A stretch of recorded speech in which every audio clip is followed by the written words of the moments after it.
The Tesup tower. All right, so time and energy spent in this damn tower. So showed you earlier before, I got this fully welded on there. Welded the plate down, a 1-inch plate. It's got the 1-inch J bolts going down in there. Tomorrow I am renting a 2-bag mixer because I am not mixing 16 or 20 bags of cement to keep by myself. So got that all set up.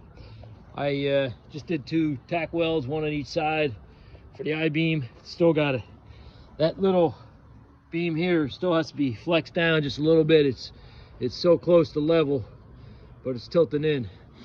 And I'm gonna weld on top of here the 1-inch plate, since I have pieces left over, 1-inch plate, and then I'm gonna cut this on an angle, you know, a proper angle here to reach over a little bit and then sticking out so it doesn't rub coming off the crank. The crank's going to be mounted somewhere either down here or up here, depends on where I feel more comfortable with it. So that's going to be cut on there, welded on the top there to go all the way out to there. So, and then the guy who and everybody else that I've talked to, I'm going to put the second set of pulleys that are over here.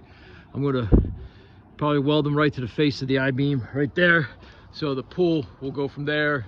You'll also have the second set of pulleys will be touching right here, going back out, and then the tie down point. I don't know if I'm going to put the original tie down point back here to the main bar, because my bracing bars are going to be from here on the 2 points here and here, going back, and then about midway, whatever 45 degrees or whatever that 5-foot piece gives me.